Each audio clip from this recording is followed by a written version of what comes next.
নমস্কার বন্ধুরা, আপনারা দেখছেন আবহাওয়ার একটি বিস্তারিত আপডেট।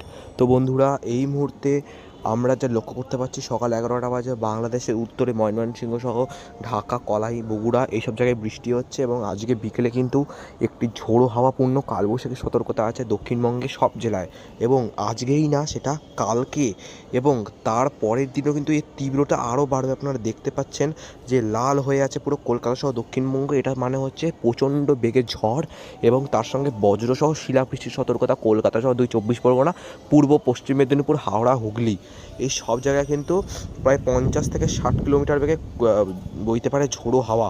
এবং তারপরে 19 তারিখ কিন্তু পুরুলিয়া, বাঁকুড়া, এদিকে দুর্গাপুর, সিউড়ি, নলহাটি, ধুলিয়ান, মালদা সহ দুই দিনাজপুরেও কিন্তু বৃষ্টির সম্ভাবনাটা আছে। দুই দিনাজপুরে ঝড়ের সম্ভাবনা কম, বৃষ্টির সম্ভাবনাটা আছে প্রায় 40 থেকে 50 মিলিমিটার পর্যন্ত বৃষ্টি হওয়ার সম্ভাবনা প্রবল 19 তারিখে। তো বন্ধুরা, আজকের জন্য ব্যাস এটুকুই। ভালো থাকবেন, সুস্থ থাকবেন, টাটা।